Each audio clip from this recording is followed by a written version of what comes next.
when you look at these things, it's so interesting how emotions and finances are so closely linked, and it influences your decision making and overall contentment. I know that when my uncle passed away, bless his heart, he really wanted to leave the house to his daughter. This is the house that my grandma lived in, and we were all for it. But it all would depended on her ability to be able to take over and pay the taxes because the house was paid off. All she had to do was pay the taxes. And so sometimes that can be contentious in the family when somebody passes away, big mama or grandpa passes away.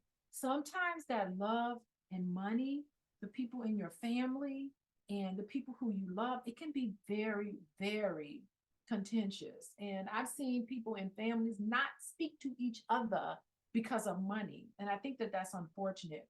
But it really is about communication, making sure that you have clear communication with people in your family, and it also has to do with trust, um, being transparent with with people who regarding money matters, particularly in your family.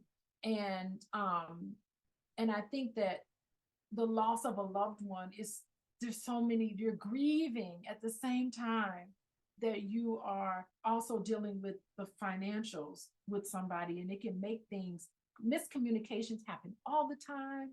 People stop speaking to each other, and a lot of the issues really tend to come out. And I think that's something to think about with the relationship with love and money.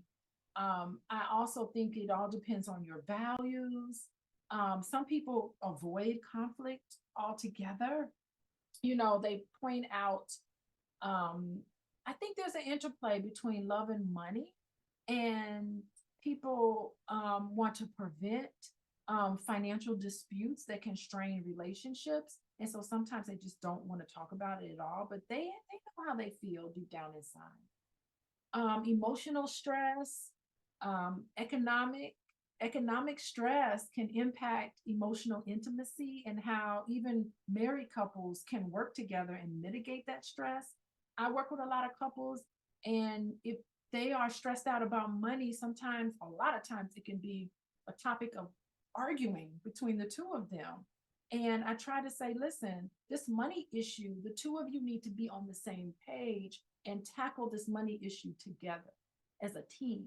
Recognize what's not working and be accountable to your part in the problem, because everybody has a part in whatever problem. So anyway, I do think that